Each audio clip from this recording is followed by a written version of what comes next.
Olá pessoal, muitas pessoas têm escrito para mim e que as pessoas, especialmente que me acompanham nas redes sociais, estão tanto quanto preocupadas com os acontecimentos que têm se moldurado ao nosso redor. Há não muito tempo atrás, nós sentimos no Brasil um abalo sísmico, né? Embora o Brasil esteja em cima de uma placa tectônica e nós então não estamos sujeitos a terremotos, como por exemplo o Japão está, e também não estamos sujeitos a tsunamis, a furacões, como muitas áreas dos Estados Unidos estão, apenas por sentir um tremor aqui no Brasil, eu lembro que já houve assim uma centelha de pânico, de desespero nas pessoas. Muita gente ficou preocupada, muita gente ficou assustada, sem saber o que fazer. E se rola um terremoto no nosso país? Agora, nesse momento que eu estou gravando esse vídeo, está rolando uma greve de caminhoneiros no Brasil. E alguns dias sem abastecimento, o Brasil virou um verdadeiro caos. Postos de gasolina sem combustível, né, transporte coletivo afetado, mercados desabastecidos, as pessoas preocupadas, eu compro a mais para estocar, tem mercado racionando o alimento que cada um vai pegar, e quem não conseguiu ter combustível está virando meio The Walking Dead, meio Mad Max, né? Lembro da época do Mel Gibson. Então, aquela briga por gasolina, quer dizer, o que está acontecendo? É interessante avaliar a situação do ser humano diante desse quadro. O ser humano muda, ele se transforma, né? Eu, por acaso, consegui, né, colocar gasolina no meu carro. Mas eu notei que as pessoas estavam mais agressivas, mais tensas, um querendo furar a fila do outro, um querendo levar vantagem sobre o outro. Então entra em ignição um instinto de sobrevivência, e aí a coisa complica. E diante desse cenário fica a questão, e quando vier a grande tribulação? E quando vier a tribulação, como é que nós vamos nos comportar diante desse cenário? Como é que o cristão deve se comportar diante desse cenário? E mais ainda, como o cristão deve se preparar para esse cenário? Porque a Bíblia diz que está escrito lá, há angústias que nunca houve, nem tampouco haverão de haver. Então Jesus ele fala sobre abalos sísmicos, sobre catástrofes climáticas, fala sobre guerras, rumores de guerras. Hoje temos desenvolvido aí um arsenal nuclear capaz de destruir o nosso planeta Terra por 20 vezes. Existem armas químicas que você não faz nem ideia dos efeitos e dobramentos dessas armas químicas. Tem essas esteiras químicas também, os rastros químicos, que é diferente das trilhas de condensação. Tem o desdobramento disso, a doença de Morgellons, né, que já tem assustado muitas pessoas, e segundo cientistas, não segundo leigos, né, isso já tem algo a ver intimamente ligado com essas ondas HAARP, com rastros químicos e tudo mais, caixões da FEMA, cemitérios de concreto. Saiu recentemente um comercial de Israel dando uma ênfase para o mês de setembro, que eles estão como se fosse uma expectativa para eles. E lembrando, judeus, eles nutrem uma expectativa, não apenas uma expectativa, melhor dizendo, mas uma convicção e um entusiasmo muito grande dentro do meio do povo judeu na reconstrução do templo. Então nós vimos um momento histórico que muitas coisas estão acontecendo. Se você assistiu a série Apocalipse, né, os 3 vídeos que nós falamos sobre Apocalipse, você vai entender um pouco melhor esse quadro, ele vai se expandir melhor diante dos seus olhos. E hoje, nessa série de vídeos, vão ser 2 vídeos, Tempos de Guerra, parte 1, nós estamos gravando agora. Eu quero passar para vocês orientações norte, o que fazer diante do caos, né? Como o cristão deve se comportar, como descansar no Senhor e qual é o limite? Porque vai entrar em ignição o instinto de sobrevivência, e o que eu faço? Ou o que eu não faço? Como nós devemos agir em tempos de guerra, em tempos de conflito? Primeiro, o cristão precisa estar junto. Eu falei sobre isso numa live no Instagram, a gente não deixou perpétuo aqui, porque era uma coisa muito ligada a um momento histórico que nós estamos vivendo. Mas já acabei comentando, os apóstolos, antes de receber o Pentecostes, eles estavam juntos. Então essa unidade de igreja tem que permanecer em nosso meio. É claro que eu estou me reportando aqui ao remanescente fiel, aqueles que têm procurado fazer a vontade do Pai. Então nesse momento aqui, estou gravando aqui numa sala de casa, né, para tornar a coisa mais intimista, e eu tenho assim diante de Deus, um profundo amor por vocês. Vocês já são meus filhos na fé, vocês já acabaram, já são, de certa forma, minhas ovelhas espirituais espalhadas pelo mundo inteiro. Eu sei que muitas pessoas têm se nutrido desta fonte e eu louvo a Deus por isso, por ser um canal de bênção na sua vida, para que haja crescimento da sua vida, para que haja fortalecimento da sua fé, para que haja a expansão do amor e do mover de Deus na sua vida. Eu sou muito honrado com esse privilégio. Quero aproveitar o ensejo e mais uma vez deixar aqui registrado o pedido de vocês orarem pelo Daniel, intercederem pela nossa família, né, para que Deus nos dê força para suportar as guerras do dia a dia, suportar os vales, as tempestades, as privações, as coisas que estamos sujeitos, né? Na vida teremos aflições. E também, se você for tocado por Deus para ser o mantenedor dessa trincheira, para que essa chama se mantenha acesa, para que a gente continue a ecoar a voz de Deus, continue a ser um instrumento nas mãos do Altíssimo para libertar os cativos, né?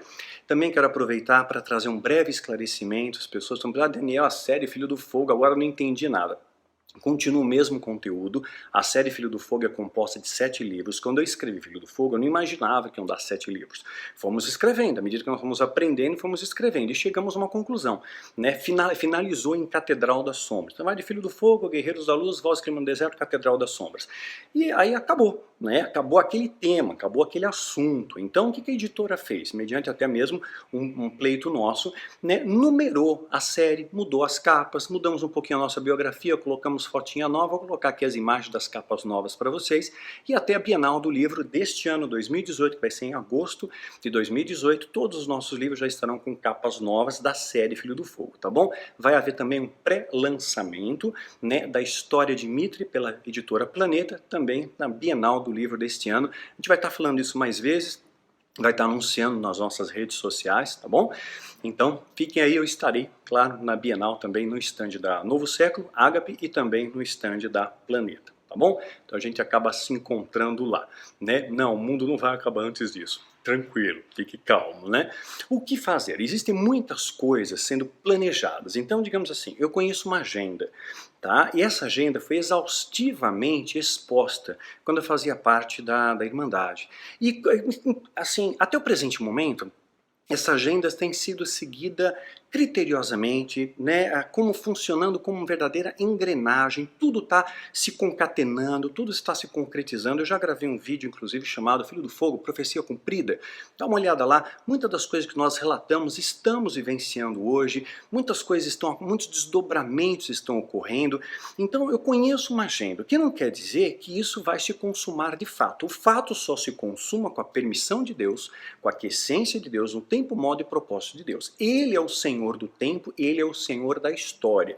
Tá importante ponderar isso. Então apenas exponho para vocês, olha, a agenda é essa, o plano deles é esse, e a gente, diante da Bíblia, temos que fazer assim. Essa é a nossa missão bíblica, nossa postura bíblica. Agora, o que vai acontecer, o que vai deixar de acontecer, pouco me importa. Porque se eu estiver no centro da vontade de Deus, você não precisa se preocupar. A Bíblia não coloca em momento algum para você ter medo da tribulação, mas ela te prepara para o impacto, né? Ela te dá elementos para te preparar, te fortalece, ela te dá sabedoria, ela lhe dá discernimento, ela lhe dá força. E é isso que eu quero, através desse vídeo, passar para vocês, né? Essa sabedoria que vem de Deus, essa paz que transcende entendimento que vem dele, que possa estar repousando no seu coração, e que possa estar orientando e norteando os teus passos, tá bom? Quando nós falamos de tempo, isso é importante nós pontuarmos, tudo tem tempo, modo e propósito. Então existe algo que Jesus já estabeleceu. O apocalipse vai acontecer. Eu não posso impedir isso. Eu não posso, você não pode. Nós não podemos mudar essa questão na história. O apocalipse vai acontecer. Jesus não nos dá datas. Vai acontecer em 2018. Não, Jesus não falou isso.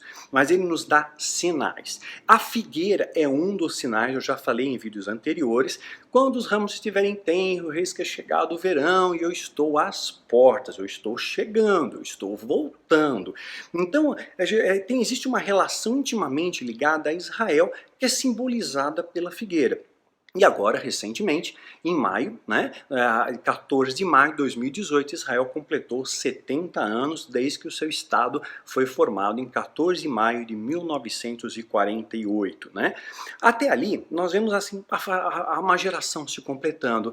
Nós vemos ali sinais que a Bíblia nos dá, falei na série Apocalipse, sobre luas de sangue, quer dizer, só teve luas de sangue anterior ao Estado de Israel, em 1492 teve luas de sangue, 4 seguidas, tá? É muito raro acontecer isso. Na formação, no dia da formação do Estado de Israel, teve uma lua de sangue. Depois da Guerra dos 6 Dias, que Jerusalém foi anexado ao Estado de Israel, lua de sangue. Mas 4 luas de sangue só ocorreram depois da criação do Estado de Israel, em 2014 e 2015, todas elas concatenadas com festas judaicas. Então, são marcadores de tempo que Deus está estabelecendo, Deus está dando para nós. E nós temos que estar observando esses sinais e nos posicionar diante das Escrituras, o que fazer diante disso.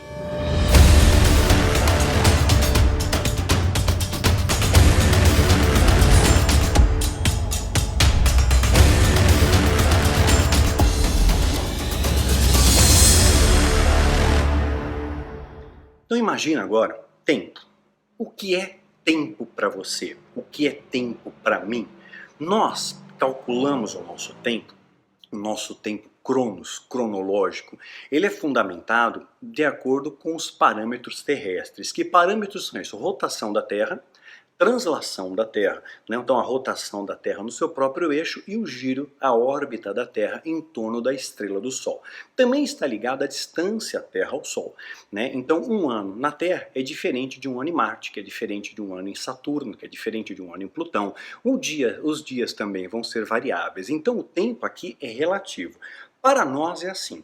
Curiosamente, Einstein já tinha previsto que se você conseguisse alcançar a velocidade da luz, o tempo diminuiria para você. E hoje existem um sistema GPS, sistema de posicionamento global, ele é composto por 31 satélites que estão em órbita da Terra. Esses 31 satélites se comunicam entre si e estabelecem pontos de localização no nosso planeta e é assim que funciona o seu GPS, o seu localizador. Ocorre que esses satélites possuem relógios de altíssima precisão, conhecido como relógios atômicos. E pela a velocidade que eles estão orbitando é alta, e também elas estão diante de um campo gravitacional da Terra muito grande.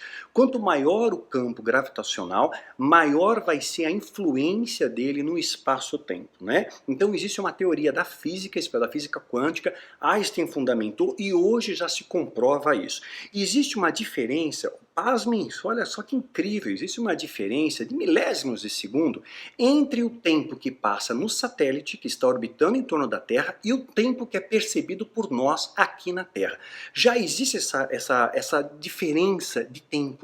E se esses satélites não fossem calibrados anualmente, daria uma diferença na localização de 9 a 10 metros. Isso é bastante por ano, por ano. Já ia descalibrar o sistema de 9 a 10 metros ano, né? Então esses sistemas precisam ser calibrados, que o tempo passa um pouquinho mais lentamente lá. Segundo algumas teorias, inclusive Stephen Hawking chegou a conjecturar algo que eu achei muito interessante, eu vi num documentário. Ele comentou o seguinte: se a gente conseguisse viajar até um buraco negro, por exemplo, que é o maior campo gravitacional que existe, conhecido pelo homem, cuja nem mesmo a luz escapa dele. Então, se a luz não escapa do buraco negro, a luz tem massa, ela é composta por fótons, né? Então, e se propagam em ondas. Então, a luz também é sugada pelo buraco negro, até mesmo a luz. Mas se nós conseguíssemos direcionar uma nave espacial em rumo a um buraco negro e conseguíssemos entrar na sua órbita, sem entrar no centro para não ser sugado, entrássemos na sua órbita, nós viajaríamos aproximadamente na velocidade da luz, 99% da velocidade da luz. Segundo as teorias, seria impossível nós ultrapassarmos a velocidade da luz, é uma máxima absoluta, assim como também nós estabelecemos o zero absoluto. O zero absoluto não é como nós, é 0 graus, não, é 273,3 15 graus Celsius, né? Isso negativo, porque é a menor temperatura que nós conhecemos, né, no universo. 270, nada chega mais baixo do que 273,15 graus Celsius, né? Da mesma forma, nada pode viajar além da velocidade da luz. Então, se possível fosse, a gente direcionasse a nave de forma tal que, no ângulo certo, na velocidade correta, para orbitar esse buraco negro, né? E para nós, o tempo, para quem estivesse na nave, passaria uma semana. Uma semana você estaria ali dando voltas, né? Daí quando você voltasse para a Terra, se isso fosse possível, teria passado na Terra 100 anos. 100 anos. Então você teria viajado no futuro.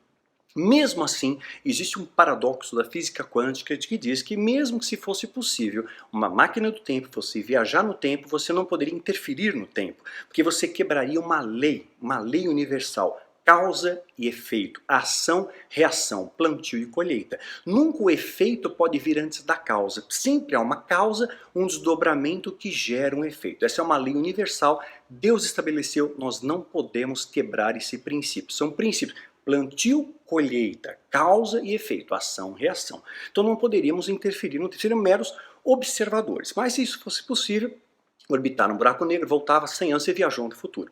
Você encontraria uma Terra completamente diferente. Isso porque o tempo, ele passa de maneiras, ele é percebido de formas diferentes em locais diferentes do espaço. Para que você entenda melhor, né, vamos comparar aqui a um rio. Né, o rio está correndo e ele está rumo, sei lá, uma queda d'água, né, uma cascata, uma catarata, sei lá. Né? Então imagine o seguinte, você sabe que a velocidade da água, ela vai ser relativa. Próximo da margem do rio, próximo às margens, melhor dizendo, como tem um atrito com a margem, a velocidade da água desacelera, então a água passa mais devagar. No centro desse rio, a água tem mais velocidade, porque ela não tem atrito lateral. Então assim também o tempo, dependendo da sua posição no espaço, você vai perceber o tempo passando mais lentamente ou mais aceleradamente. O tempo de Deus é chamado de tempo kairos. Esse é o tempo perfeito. Esse tempo nós não temos controle. Quem tem controle do tempo é ele. Ele pode expandir esse tempo, pode encurtar esse tempo, tudo debaixo de um propósito divino. Nós vamos expandir muito essa história no livro A História de Mito. É um livro bastante robusto, vai ter o pré-lançamento na Bienal esse ano pela Planeta. Então existem limites para nós, mas não existem limites para Deus. O homem é limitado, né? O homem não pode andar sobre as águas. O homem não tem o poder de fazer o mar abrir.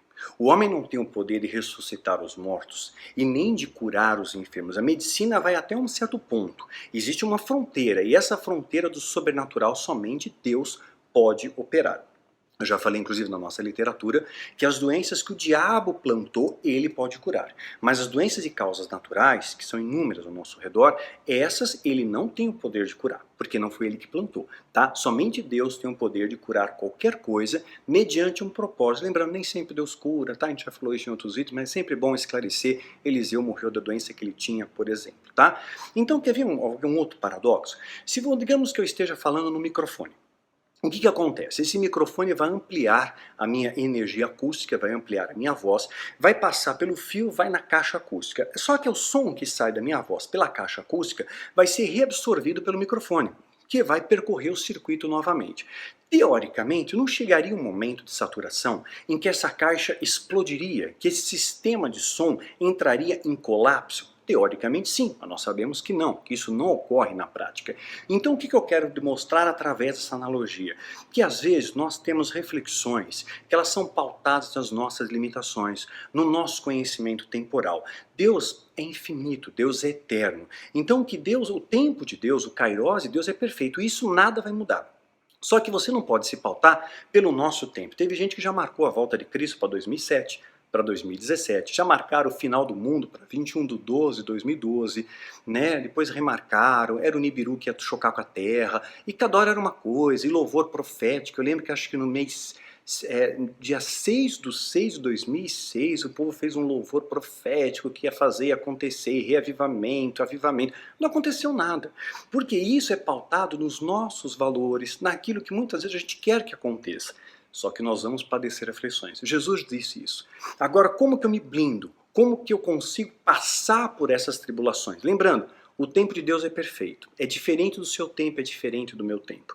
Às vezes eu acho que eu estou cansado, né? Eu estou com 51 anos de idade, mais de 20 anos de ministério, e a gente passa por lutas, como todo mundo, passa por problemas. Tem dias que, Senhor, eu estou muito cansado, né? E Deus, na sua misericórdia e graça, renova as nossas forças. Então a questão, meu irmão, minha irmã, prossiga, tá? Prossiga, olha para o alvo, não desista, persista. É difícil sim, Jesus não disse que seria fácil. É difícil e vai ficar pior. Então, às vezes, diante desse cenário, greve e tudo mais que a gente está vivenciando agora, quer dizer, seria uma espécie de treinamento para você, para aquilo que virá, que vai ser ainda pior. Imagina uma guerra, né? Estradas sendo destruídas, hospitais, aeroportos, e aí sim você ter o abastecimento cortado, estando sujeito a armas químicas, a interferência nuclear, armas sônicas e tantas coisas que tem por aí, você não faz nem ideia, né? Então, nós precisamos de força para atravessar esse deserto. Deus não vai impedir o deserto. Deus não vai impedir o apocalipse. Deus não vai dizer pare, vai acontecer. Então eu preciso de força para essa travessia. Eu não posso impedir a travessia, eu não sei quando ela vai ocorrer, Deus sabe, eu não sei. Então como eu faço para poder ter força? A força vai vir nele. Eu vou usar aqui uma analogia, vou pegar aqui um texto bíblico que a gente vai destrinchar, né? Talvez a gente não vai dar para esgotar o assunto nesse vídeo, eu quero fazer vídeos mais enxutos para que você medite, para que você aprenda, para que você cresça, tá bom? Diante de Deus, sempre vou dar o meu melhor para você e para o reino. Eu estou fazendo o melhor que eu posso, eu estou atravessando uma fase meio complicada na minha vida, mas Deus socando no meu coração, não deixa de gravar vídeo não. Passa conteúdo para esse povo, aponta o caminho, dá direção, dá norte. Eu quero orientar vocês como eu orientaria a um filho. Vocês são meus filhos espirituais também. Só mais uma vez nós precisamos de força. Atravessar esse vale. Sansão. Sansão é um personagem bíblico que muitas pessoas conhecem, inclusive está citado entre os heróis da fé. É um termo em hebraico que quer dizer homem do sol, ou pequeno sol, remetendo a ele força, poder, magnitude, né? Ele foi uma espécie de Hércules dos hebreus, né? Fazia uma analogia, uma espécie de Hércules. A história dele vai ser contada a partir de Juízes no capítulo 13. Olha só. Certo homem de Zorá, chamado Manoá, do clã da tribo de Dan, tinha mulher estéril. Então veja bem, né? Talvez eu estou fazendo diferente, não estou com o computador na frente, está no papel. Tinha mulher estéril. Então veja bem, Deus vai começar a operar milagres aqui. Certo dia, o anjo do Senhor apareceu a ela e lhe disse: você é estéril. Fez uma afirmação: você é estéril e não tem filhos, mas engravidará e dará luz a um filho. Vê o paradoxo de Deus? O que é impossível para nós é possível para Deus. No tempo dele, não foi no tempo que ela quis, certamente ela deve ter esperado, nutrido tantas expectativas e quantas frustrações, né? Humanamente falando, que ela não deve ter passado, mas ela superou. E o anjo veio, apareceu e disse para ela, o anjo procurou, o anjo te procura. Muitas vezes para te dar um recado. Nós temos que estar com os ouvidos limpos para ouvir. Porque se o ouvido estiver contaminado, estiver com muito barulho ao seu redor, você não vai ouvir a voz de Deus. Eu já falei no vídeo passado, o silêncio. Deus fala no silêncio. Jesus buscava o silêncio, o deserto, o monte. É ali que Deus fala com você, no silêncio do seu quarto, né? Todavia, tenha cuidado. Não beba vinho, nem bebida fermentada. E não coma nada impuro. Estava preparando ela para alguma coisa, né? E não se passará navalha na cabeça do filho que vai ter, ou seja, não vai cortar o cabelo dele, porque esse menino será nazireu, era uma espécie de voto, né? Então ele não cortava o cabelo, era nazireu, desde criança, desde a nascença. Se você olhar lá no Novo Testamento, Paulo, num determinado momento, ele faz voto também, ele rapou a cabeça careca. Mas essas coisas são muito pontuais na Bíblia, tá? Não é banalizado, como muitas vezes, e infelizmente eu vejo por aí não. Não é banalizado, é muito pontual e é muito sério isso. Consagrado a ele, a Deus, desde o seu nascimento, ele iniciará a libertação de Israel das mãos dos filisteus. Os filisteus eram um povo guerreiro que oprimiu Israel por muito tempo. E havia uma promessa que esse bebezinho, que não ia cortar o cabelo, iria trazer um livramento e a libertação de Israel da mão dos filisteus, que era um exército terrível. Então o anjo apareceu e deu um recado ali, dizendo que Sansão tinha uma missão. Uma missão, ou seja, ele ia nascer com um propósito. Aqui nós podemos dizer que Sansão era um selado, né? Quem leu o livro Rastro do Oculto, seria um selado. Nós poderíamos chamar de predestinado, como João Batista, por exemplo, tá? Já tinha um destino pré-estabelecido por Deus, a sua onisciência, porque Deus não depende do nosso tempo. Ele já conhece o seu futuro. Ele já vê você lá na frente. Às vezes você diz, eu não consigo. E quantas vezes você não consegue superar os limites do seu corpo? Você não sou capaz. Você vai ver, puxa, eu consegui. Como? Porque nele nós podemos todas as forças. Na nossa força, não. No nosso tempo, nem sempre as coisas acontecem, mas no tempo dele, tudo vai acontecer. Bendito aqueles que esperam no Senhor. Não desista, meu irmão.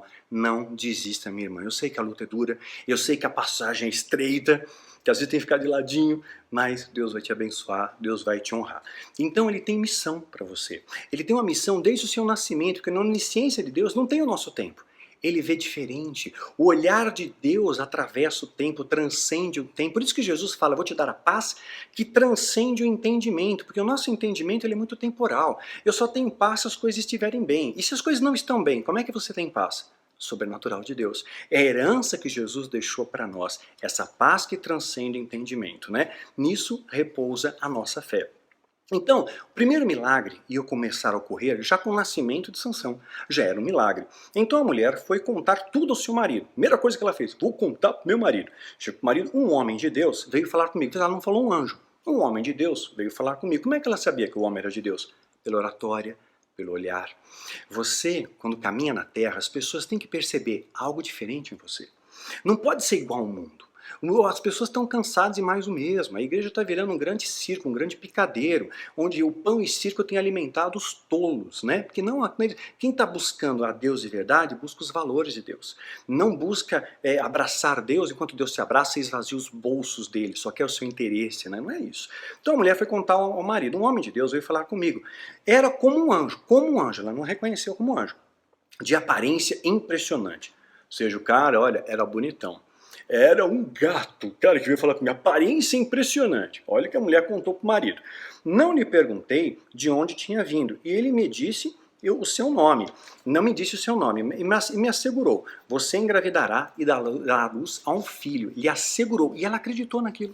Por quê? Palavras verdadeiras. A verdade, ela sempre vai encontrar eco no coração daquele que busca a verdade. Se você busca coisas apenas para afagar o seu ego, você nunca estará pronto para receber a verdade, porque a verdade te confronta. A verdade muitas vezes é antagônica àquilo que você quer ouvir. É o contrário, né? Me assegurou, você engravidará e dará à luz a um filho. Todavia, não beba vinho nem outra bebida fermentada e não coma nada impuro, porque o menino será nazireu, fiz voto, consagrado a Deus desde o nascimento até o dia da sua morte. Guardou bem, ela guardou as palavras. Você vê que a mulher, ela repetiu exatamente, ipsis literis, a palavra do anjo. Quando Deus fala com você, guarda o que Ele está te dizendo. Guarda, não filtra não. Não vai, peraí, essa parte aqui eu não gostei, isso aqui eu tiro. Então eu vou só armazenar que eu vou ter a bênção, eu vou ter a vitória. Mas e a parte da luta? Também existe, tá?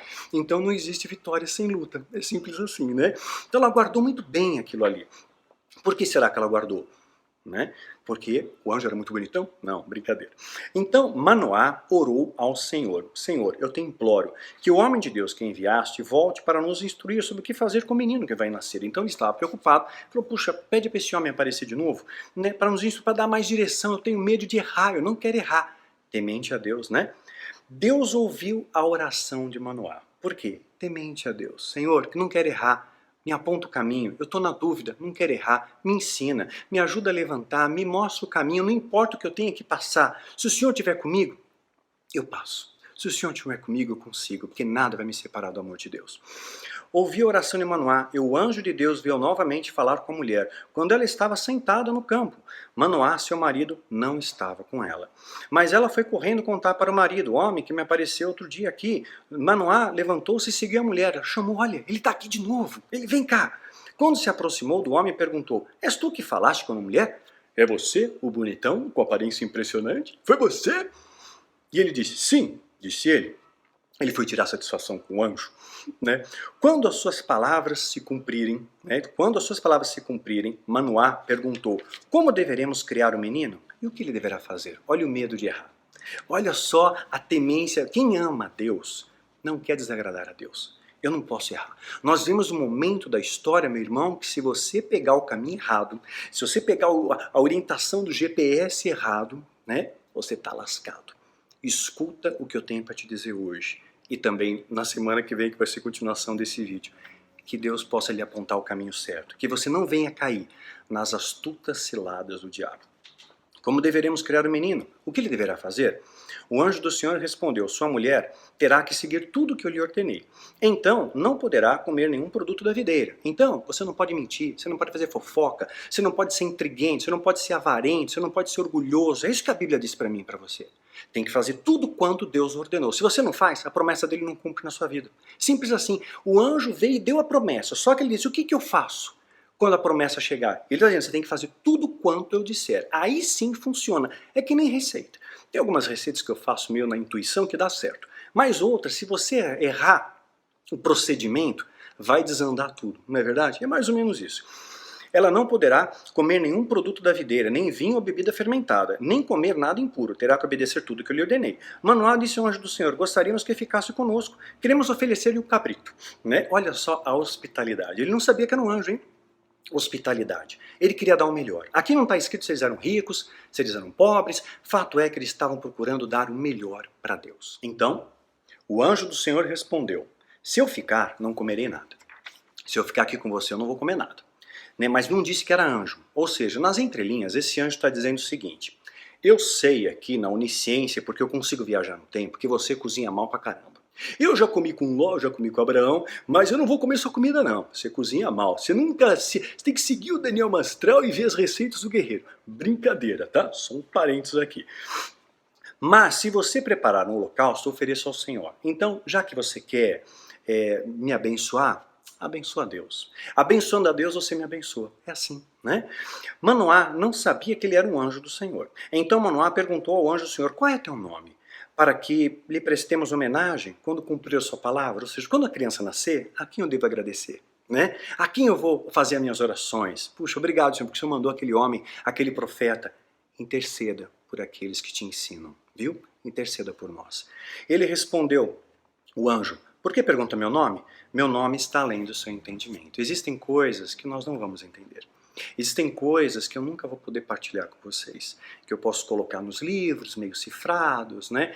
Mas são coisas muito pessoais. Nem tudo você tem que falar e esse vídeo vai te ensinar isso. Existem coisas que Deus deu para você, né? Como uma experiência que Paulo teve. Ele foi arrebatado ao terceiro céu, ouviu palavras inefáveis que ao homem não era lícito falar. Ele não pôde contar tudo.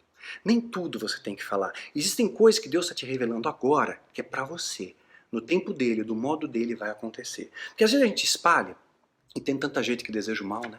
Então existem estratégias para que você alcance e cumpra o seu destino espiritual.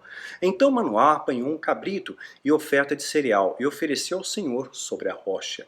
E o Senhor fez algo estranho enquanto a Manoá, sua mulher, observavam. Quando a chama do altar subiu no céu, o anjo do Senhor subiu na chama. Né? O anjo, ele apareceu sobre a chama, ou caminhou sobre a chama. Né? Ou existem traduções que o cajado do anjo saiu poder e queimou o holocausto.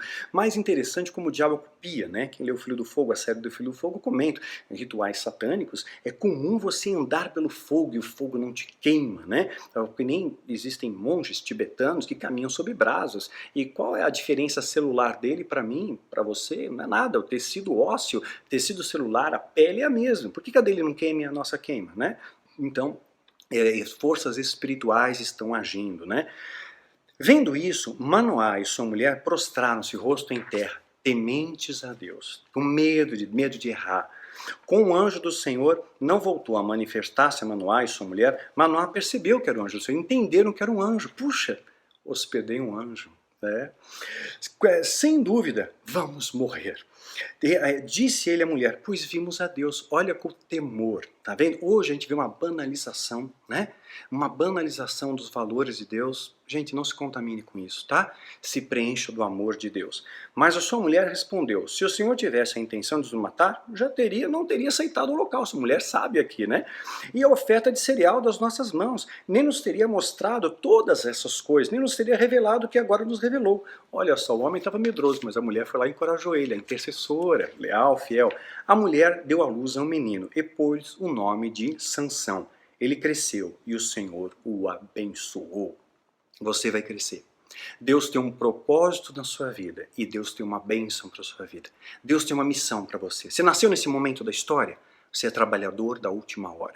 Você tem uma missão. E para que você cumpra a missão, você tem que obedecer. Obedecer vai te conferir a você e a mim autoridade espiritual. E nós precisamos dessa autoridade mais do que nunca na história. Porque vai haver uma das maiores batalhas de todos os tempos. Então eu preciso ter uma autoridade, uma unção, como nunca houve. Também sem precedentes. Trabalhadores da última hora é a mesma unção. De Elias, de Paulo, de Moisés, de Josué, de Sansão. Né? Então, para que você receba o melhor, você tem que também dar o melhor. Plantio e colheita, ação, reação, causa e efeito. Que Deus possa te preparar, né, para ser um valente de Deus nesses últimos tempos. E seja trombeteiro do rei. Que você seja mais uma das inúmeras vozes que clamam nesse deserto. No próximo vídeo, a gente vai continuar lhe passando orientações de como atravessar os vales que estão por vir. E a coisa vai piorar. Inferência particular minha, eu não estou profetizando, tá? Eu acho que o nosso presidente do Brasil talvez não fique até o final do mandato. E eu também acho que o presidente da Rússia, Vladimir Putin, após a Copa, talvez mova algumas peças nesse tabuleiro. Vamos ficar atentos a isso. Próximo vídeo a gente retoma e nós vamos dar orientações sustentadas na Bíblia, tá bom? E como você atravessar e como você ser mais do que vencedor, né? Diante de tudo o que está para vir para nossas vidas, tá bom? Que Deus te abençoe e te guarde até semana que vem.